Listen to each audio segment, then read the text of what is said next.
Hey, everybody, welcome to Making Sense of It All. As part of our Professional at Anything But Golf series, I am pleased to welcome Stan Moore. He is with the Academy of Putting in Boca Raton, Florida. Stan, thank you so much for joining me. Thank you. Appreciate being here today. As always, we also have Wes Altus. Wes is the head professional at Jacksonville's Top Golf. Wes, thanks so much for joining me again.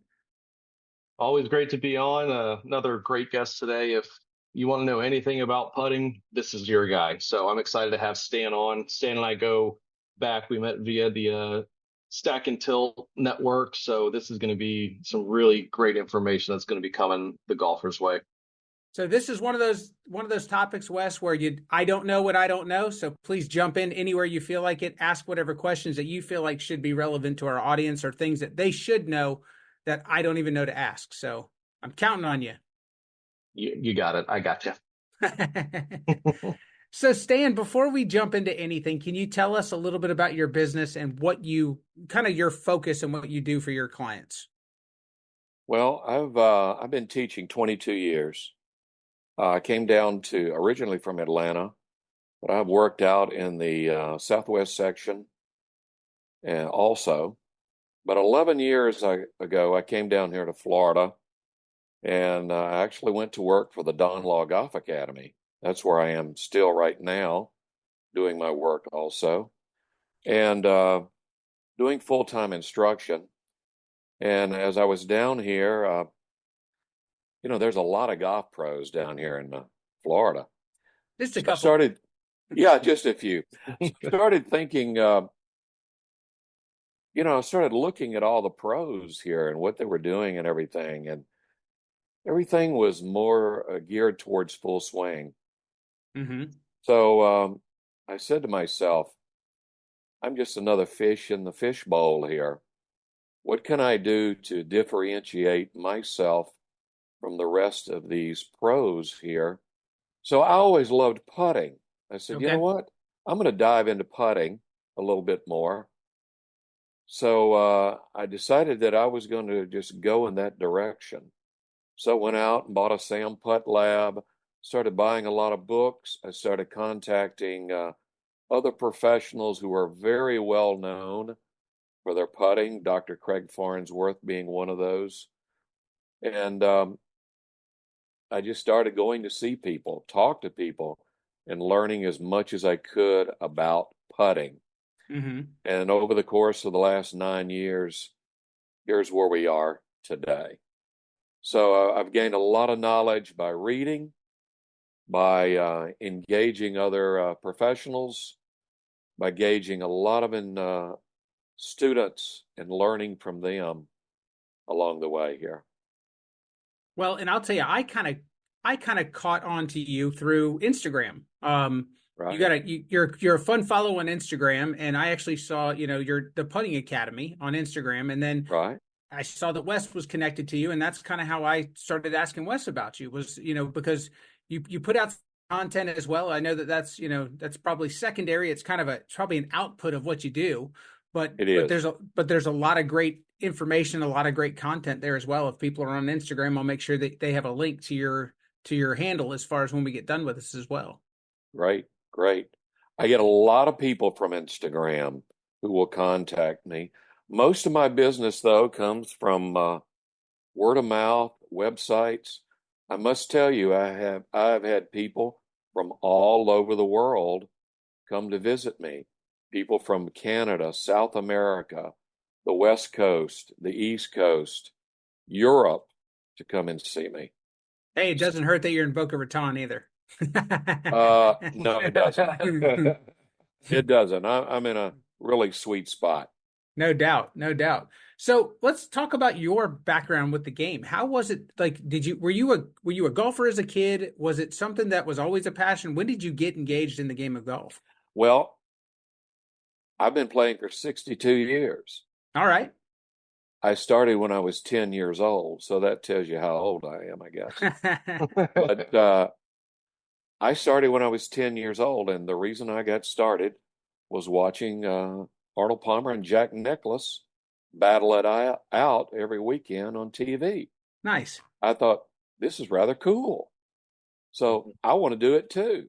So that's kind of what led me into golf. And I just picked it up, started playing. Um, when I was about 13, I had my first formal golf lesson at Arizona Country Club in Phoenix, Arizona. So that's kind of where I got started. And from there, I started playing into some junior tournaments and so forth. Very cool. And did you have aspirations to play professionally? Was it something that you aspired to, or was it something that where did you want to take the game? Great question. I never thought about being professional. Okay. I played all the way through high school. I played about a year into college, and I actually dropped the game at that point, focused on my college career and business related things. As life went on, I got back into golf and I had a time in my life where I could play almost every day. So I started playing a lot of golf. I got real good at it and finally decided that I wanted to go into instruction. So this happened, like I said, almost 22 years ago. And that's when I decided to jump into it, became a PGA member, and went to clubs, various clubs, became head pro at one specific club, and here I am down in Florida now, full-time instruction. I think that's really cool. It's kind of a second act, but back to your first love. That's exactly what it was. I really had no aspirations of wanting to be a pro. I just really wanted to go out and have fun playing golf. Yeah. So I got to ask, what did you do? What did you do in between? What was your first profession? Well, I was in hotel business for the Okay. majority of my life. So My fam hospitality. It's pretty close. Right. Yeah. My family was in hotel business. I grew up in hotels as a kid. I mean, I actually lived in these hotels. Interesting. So it was something that I just kind of fell back into and I stayed there. And finally, at one point in my life, I'd had enough of it and I was ready to do something different. Very cool. So let's jump into it. Let's start talking about putting and talking about short game and the things that you love and the Okay. things that you're passionate about. Right. You know, right off the bat, can you tell me and my audience what is your philosophy on putting? What is it, kind of how do you look at it? Well, I teach a performance putting system that's built around understanding the coordination of stroke lengths, timing, acceleration, and effective reading of slopes and grades on the greens. Now, that's kind of a mouthful. Yep, you left me speechless there for a second. I think the great thing about what Stan's already starting to hit on is he's got a system of way to look at the person in front of him. And I know something I've discussed before is knowing where to start with someone, even if they're brand new to the game. And what Stan does, it it's simple words, but there's a lot of complexity behind those words. And I'm sure as we get going, Amen. Stan is going to, really dive into it, make it simple for us. But I want everyone to realize there is a lot of complexity to what he's about to explain to us. So this is going to be this is going to be a lot of fun going forward now. I can't wait to hear more from Stan on this. Well, you're right, Wes. This really is a system, and I approach it that way. For example, what I really teach is, first of all, stroke lengths. Mm-hmm. Okay. So when I first get a player in to see me, I look at their stroke. I ask them a lot of questions, first of all, to find out where they are with putting and what their thought process, what their story is, really. Everybody has a story.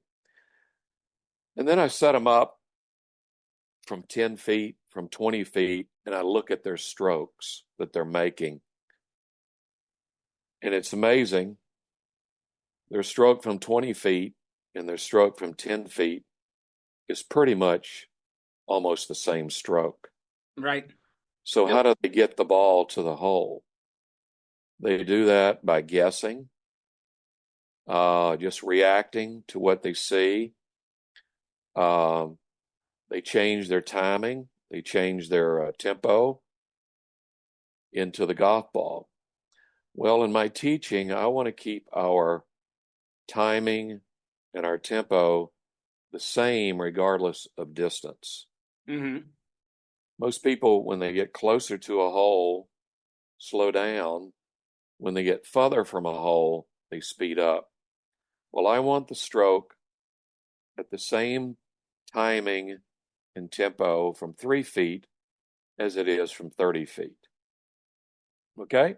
So, with that said, what I then go into is the stroke lengths, and we discuss the length of their stroke. And I'm about teaching a stroke length that matches the distance of the putt based upon the speed of the green that the player is playing on. Okay. So from there, I teach a player 4 different template stroke lengths that have been designed on a 9-stemp green that I teach from. Okay? So they learn a 6-foot stroke, a 10, a 20, and a 30. So when they start learning these stroke lengths, they'll see that the ball is rolling now fairly close to the hole. Mm-hmm. It's rolling the proper distance to the hole. Okay, and actually, we're trying to get them to understand we want the ball to roll about a foot past the hole. Okay, that's the proper capture speed into the cup. But they start applying these stroke lengths, and once they learn these stroke lengths at the distance, all of a sudden, they're learning the feel that they've been searching for their whole life that Right. they never applied before. It was all just a guess. You're building reference points in their mind. Right. So before, everything was just based on feel and emotion for that moment. Tomorrow they would come back and they would feel something different. So they're having to start all over every day. Bingo. So I'm trying to give them something they can take and not have to search for the feel every day. Right. So I give them these template of stroke lengths to learn. Yeah, I think something just to kind of backtrack on that, just to touch, you said something about capture speed. And I think a lot of people out there, one, probably have no clue what that means. Two, the importance of capture speed. If you hit the ball too hard, you essentially narrow basically how well the hole can catch the putt. If it's going Correct. screaming by, you basically made that hole like a pin size for it to go in. So if it touches an Right. edge, it's gone. With that, about that foot, capture speed, we know you are going to be able to use the whole of the cup. So if it does hit a lip, at least it has more of an opportunity of falling because we've effectively made the hole its right size instead of hitting it, 3 feet by. Now we've kind of narrowed that hole down like 50%. So that's something I think huge part of what you're talking about, making sure you understand that the capture speed is the speed you're looking at, not to the hole. I think a lot of people screw that up. What would be, are you a fan of using like the ghost holes for when you're doing doing your template strokes? That way someone can see, even though they hit the cup, how far it's going by. Absolutely. I had a lesson this morning. We're using the false cups, ghost cups, right?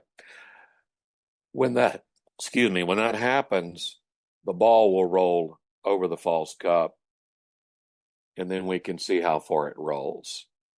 And again, we're trying to roll it a foot past the hole. Okay. Mm-hmm. How do I roll it a foot past the hole? Okay. It has a lot to do with timing, the tempo, and the amount of acceleration you put into the golf ball. What's going to provide the acceleration? Good timing and good tempo. So Right. I work a lot on that timing and tempo to create the proper rhythm of the player. Now, how do I get that rhythm? Well, I test the player for their own internal timing. So you have to test the player. You can't assume that my tempo is the same as Wes and Wes is the same as yours. Okay, we all have different uh, internal timing. So I test each player to find out their internal timing, which gives us a beat per minute ratio of their time, and then I take, for example, if I tested you and you tested at 70 beats per minute. Now, when you're talking about testing me, you're talking about my heartbeat per minute, correct? Well, here's how I test you. Okay. I actually just have you count. I have you count time. Okay. And if I time you as you're counting time. So over the course of 60 seconds, if you counted 70 beats, that's sort of your internal timing. Okay.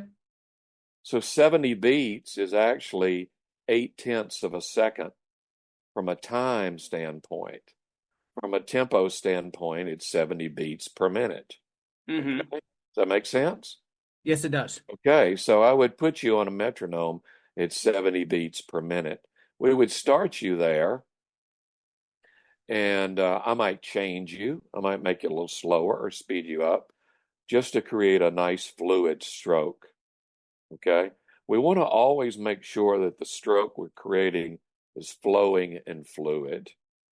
Okay, so during that 70 beats, if you feel like there's a little bit of a hiccup or a pausing, we might speed it up to create a proper flow for you.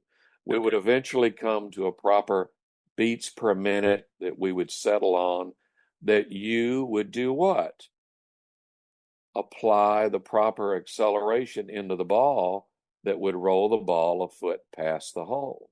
Okay. Okay.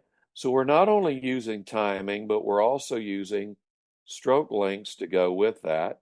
We're blending the two together to help you roll the ball a foot past. What I hear a lot of it, like especially for my audience, that's that 30 to 60-year-old professional, you're putting a lot of effort in up front to build your approach to putting, but it really does simplify it tremendously when you're on the course. It makes it to where these things, like you're building in something that takes the anxiety out of it, that takes the doubt out of it, because you have confidence in the system that you're leaning back on, that you're counting on to give you the output that you're looking for. Well, that's right, Jesse. Really, what I'm doing is putting the players in a position of understanding what's in front of them and what they need to do to roll the ball to the hole, into the hole at the proper speed into the hole. Okay. I think it's So fantastic. if we don't have stroke lengths, if we don't have the timing, we're just guessing. Again, and I want to make sure the player is not guessing. I want them to have an understanding of what they need to do. I think it's another great point is the clarity piece, even though there's a little bit, like you said, a little bit of step to the process. And I think if everyone took a look at what Bryson does, he is like what Stan is talking about. Like he actually steps off putts. Like he'll step Right? off the length of the putt and he knows based on the speed of the green, the slope, all that kind of stuff, Right. how far back he needs to take it in his tempo. If you look at all of his putts, it's scary how much his tempo and flow almost looks exactly the same regardless of the length of the putt. So if anyone's looking for an example like of someone who does this, Bryson DeChambeau is like probably the poster child or the model as far as what Stan is explaining here. Right. Absolutely. Back to my system, I want to go back to that. Yes, sir. So what I teach is stroke lengths. I teach timing.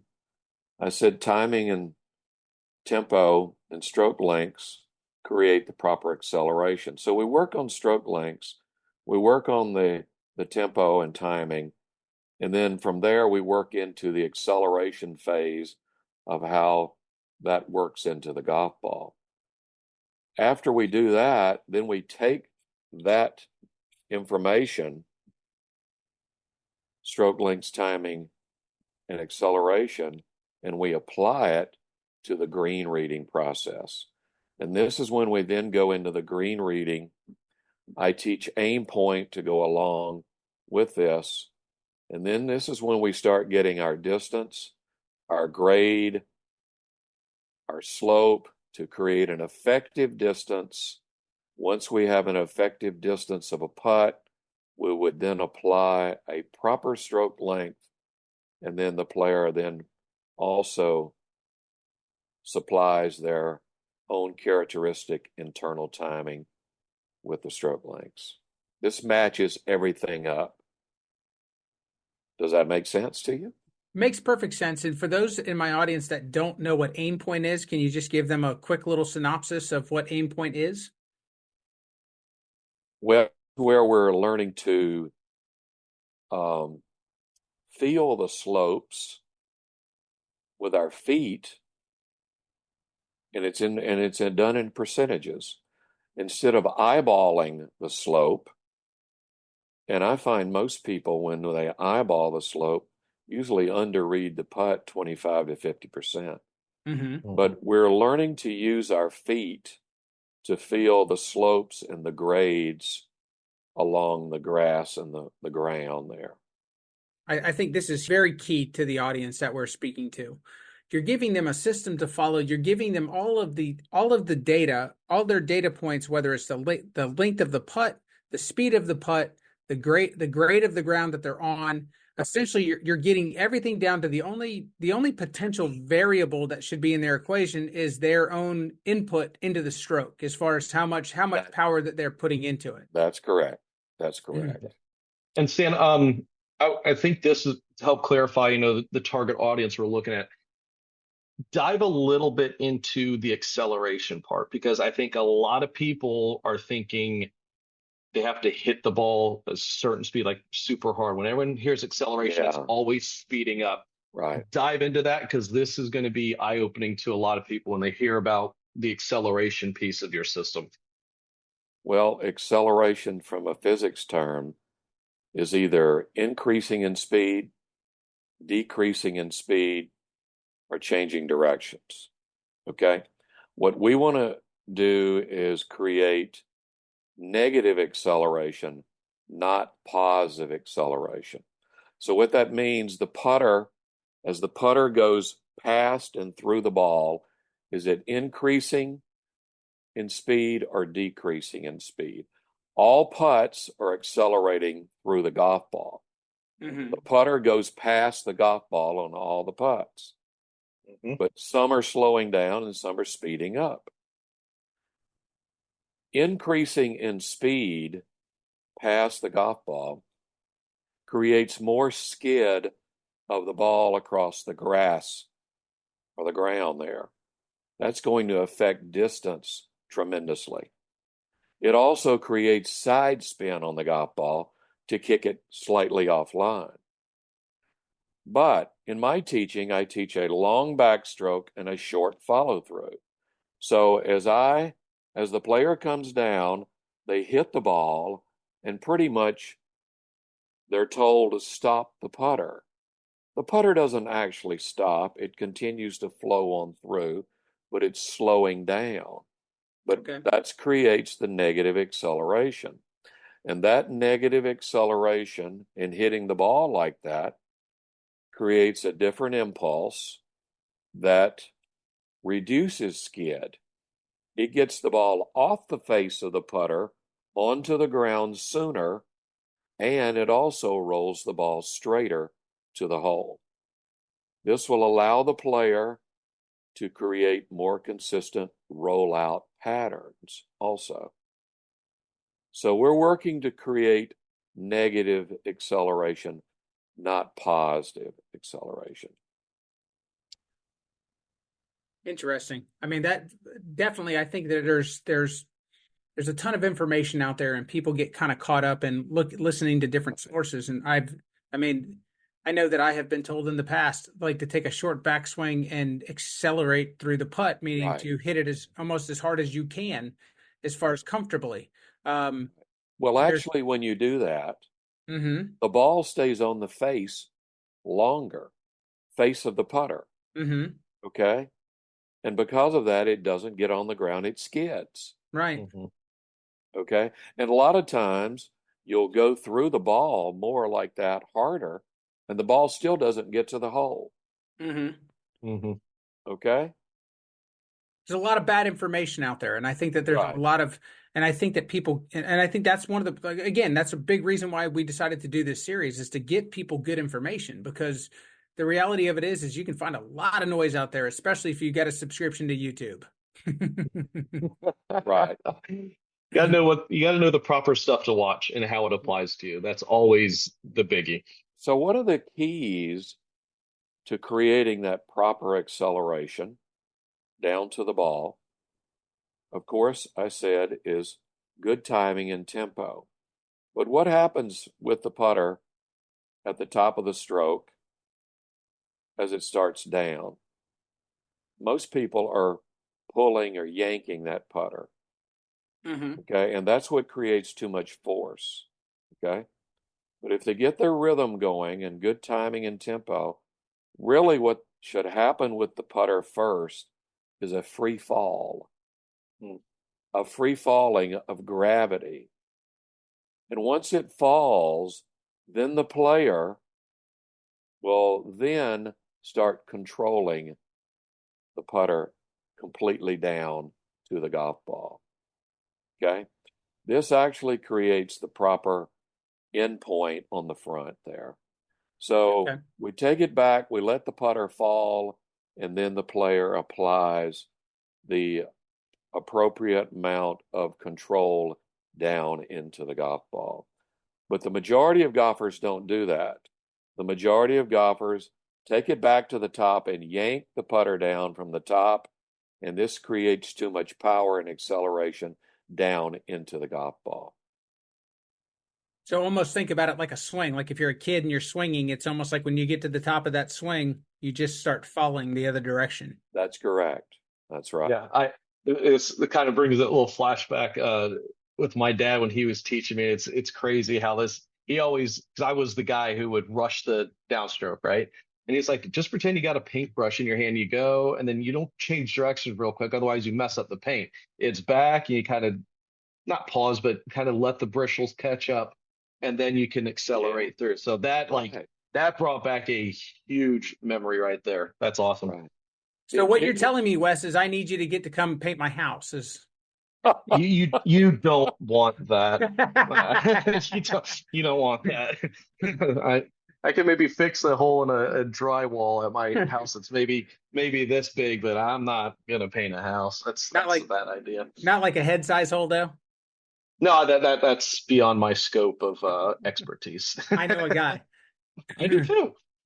So tell me, as far as when it comes to the equipment side of putting, is there a certain type of putter? Is there certain types that you advocate for over another, as far as like for the type of stroke that you're advocating? Well, actually a fitter for lab golf. Okay.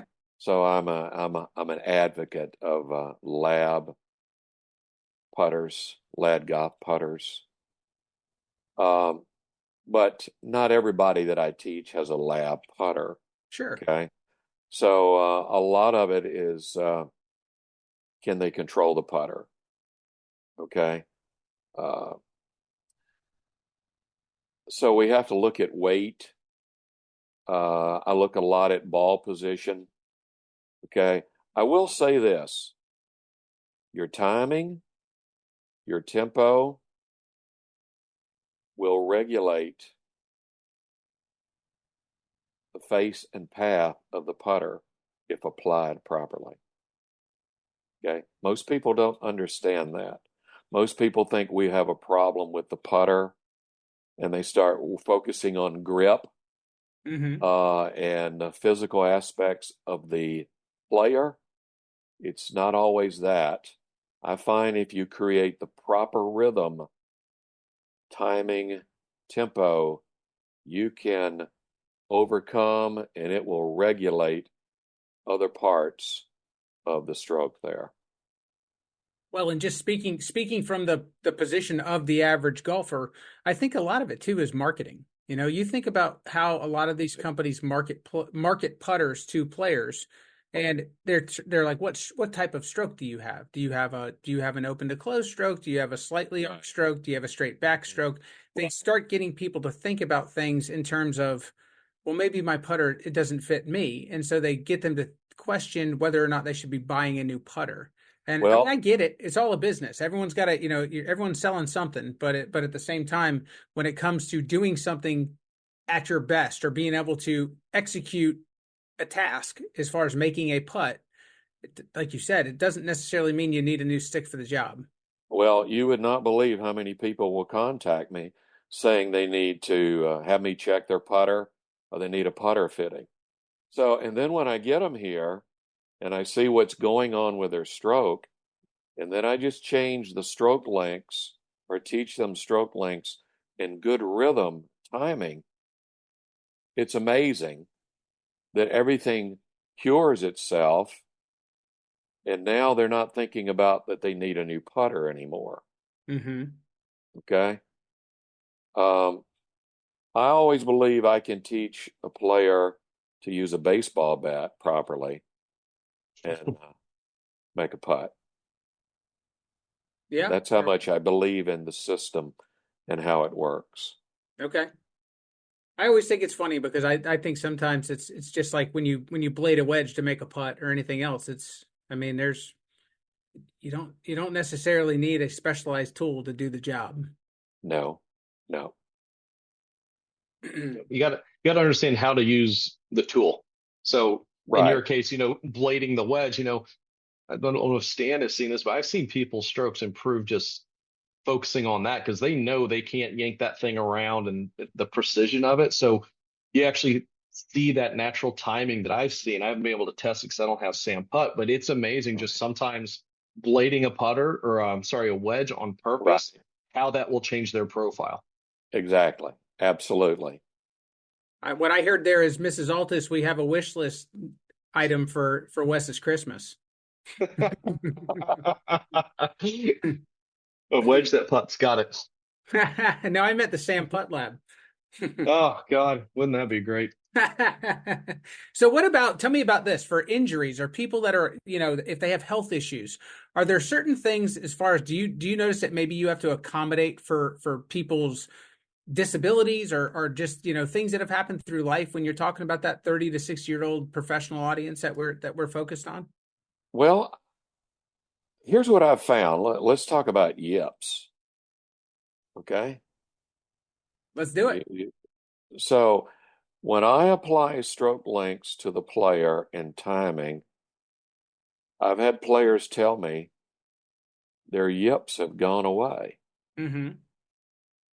simply because they start understanding where they need to go with a putter and finish with a putter. Okay. Instead of guessing again, Right. I'm just going by what they say to me. Injury wise, most people who come to me aren't injured. Um, I haven't had to deal with a lot of those aspects. The only thing is the yips, and I'll just say stroke lengths and timing will help the player who has yips to reduce or get over the yips. Yeah, and I think this is good too, understanding those two things, Stan. This is where people can also combat nerves over a big putt when their adrenaline's pumping. They can go back to it like, hey, I know this 6 footer on this 10 step green goes to like the back of my big toe or whatever that, Yeah, right. happens to be calibrated. They can go into the process and not worry about the outcome because we all know you could have a green that you think's perfect and there might be a small indentation in that green that kicks a perfect putt off line. But at least they can control what they can control in that moment to help ease off some of the anxiety they might be feeling over a big putt. Well, exactly. I mean, this is what I continually talk to players about. Their goal is to put the ball in the hole, Mm-hmm.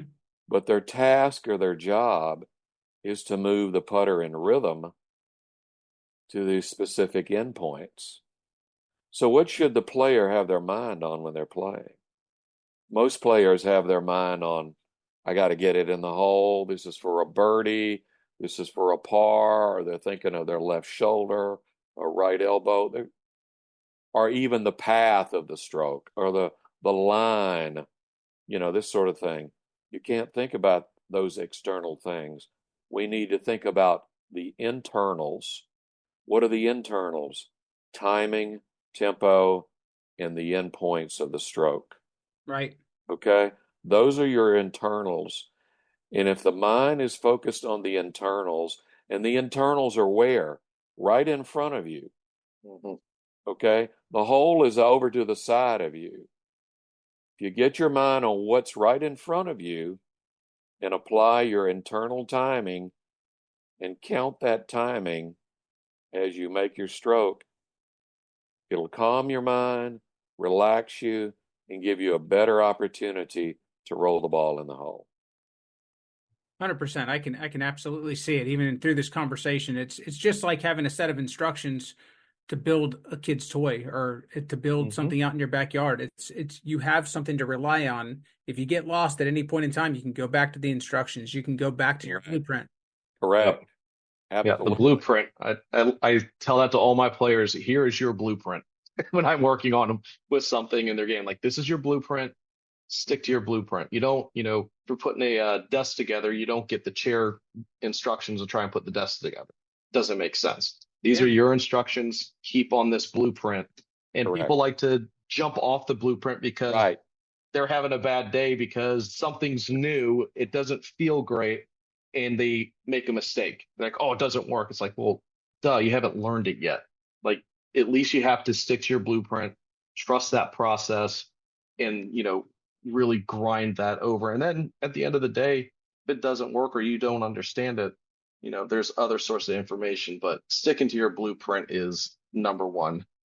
Well, real quick, I think that it's just like, as far as from that average player's perspective, sometimes I think that, you don't get to the point where you have that blueprint. You've never spent the time, you never spent the effort to build the blueprint. And so I always have a saying with people in my own profession: confused minds say no. So it's like, if you never get to the point where you have actually clarified and codified it into that true blueprint, then you've still left that person with a lot of fear, doubt, and confusion in their mind. So they really have to spend that time to get there. Go ahead, Stan. Apologize. Didn't mean to interrupt you there. No, what you're saying is perfect. So what does the player need? The player needs experience. He needs experience applying these things. So learning stroke lengths, learning timing, learning aim point green reading, learning something in the full swing takes time, and you have to have experience. And if you stick to the blueprint, like Wes is talking about, and you keep working the blueprint over and over and over, there's going to be times where you have victories. There's going to be times where you have defeats. You have to keep plugging and driving through and maintain the blueprint. And the more experience that you gain, the better it's going to become. No doubt. There's no quick fix in golf, but we live in a quick fix world. Unfortunately. Well, I don't think anything is quick fix outside of, oh, there's a water leak and I just put some putty over it. Yeah, right. But that doesn't necessarily, it's going to fix the real problem that's going on. You have a leak. 100%. Like, you have a leak. I don't care, you putty it, you still have a leak going on. So just like in Jesse, like you were saying, like in the professional world, people with more experience tend to do better at their job and, make more money and have more success. A lot of that comes from keep doing things. You might mess up and fall on your face, but you're going to learn from it.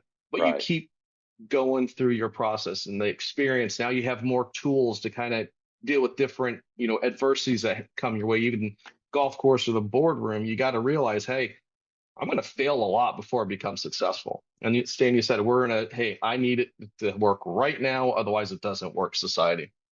Well, I always tell everyone, mistakes should be your friend. Okay? It's all information. Look at them as your friend. Yep. Because they're going to help you understand what you need to do to get better. So, but 100%. not everybody looks at the mistakes as their friend. they lose their cool about it. So we have a little change of mindset there. We can again gain more experience and get better. No doubt. Yeah.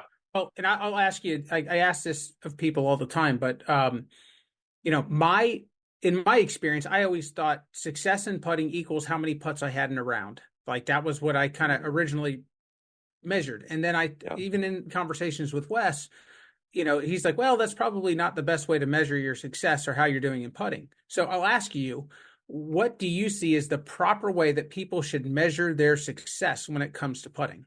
Well, here's what I ask my players. How many one putts do you make a round? I'll give you an example. Aaron Baddeley and Taylor Montgomery are the top two in the world. They're in the tour. They average 8 one putts per round. So we all start with at least 18 one putts. They're making 45% of their first putts with 8 one putts. And they're the best in the world. They're the best in the world. And the top professionals usually have a total of about 27 to 28 putts. That's tour level putting right there, 27 to 28 total putts. So I'm telling all of my players, if you can get to an average of around 6 one putts a round and you 2 putt the others, you're going to have a total of 30 putts. Okay? That's good putting. And I've had players that have gone out there and done 25 and 26 putts in a round. Sure. And then I've had others that are higher, of course. But if you can average around that 30 putt range, most amateurs, you're in a pretty good putting range. So I'm looking for how many one putts you're going to make a round. And those could be chips and one putts. They're still for pars most of the time. Pars are good. The second thing I'm going to look for is how many one putts can you make between 1 and 15 feet. Okay. Okay. So I had a student the other day. He shot 77. Okay. He made 6 out of 8 from 15 feet and in. That's awesome. Absolutely. That's good putting. That's putting the lights out. Yeah, he missed 1 putt from 6 feet, which would have given him 7 out of 8, and then he missed a 15-footer. Now, on top of that, he had 2 3-putts, and they started out from 60 feet. Well, 60 feet, how often you practice 60-footers? Not a lot. I just said, go practice your 60-footers. Right. Throw them out there every now and then and practice 60-footers. But when he's hitting 6 out of 8 from 15 feet, he's doing something real good right there. So how many putts from 15 feet and in are you making? If you're making 1 out of 8, you need some work there. Okay, so I'm looking at those numbers. I'm looking at how many 1 putts. Of course, I'm looking at 3 putts. And then let me just tell you, the best players in the world 3 putt. Sure. Oh, yeah. Okay. Oh, yeah. But and then I'm looking for total putts. Again, tour levels 27 to 28. If you can make 30 putts, 31 putts around, you're still doing some pretty good putting there. Yeah, those Dan, are the things that I'm looking for. Go ahead, Wes. Yeah, I love that. To kind of bring this back to, the professional, not professional golfer, but the, professional person who's, only got a limited amount of time. Where would you let's say they get their, their stroke rates down, all that kind of stuff. What distance putt or ranges, if they're in a crunch of like 20 minutes of practice putting, where would you want them to focus at? 6 feet, 10 feet, 20 feet, and 30 feet. The template strokes that I teach them. What they have to do is take that to the venue they're playing that day and test it on those greens that they're playing. So if they can't roll the ball a foot past the hole with those template strokes, they're rolling it 3 feet past the hole. They have to change the length of their strokes to match the greens they're playing on that day.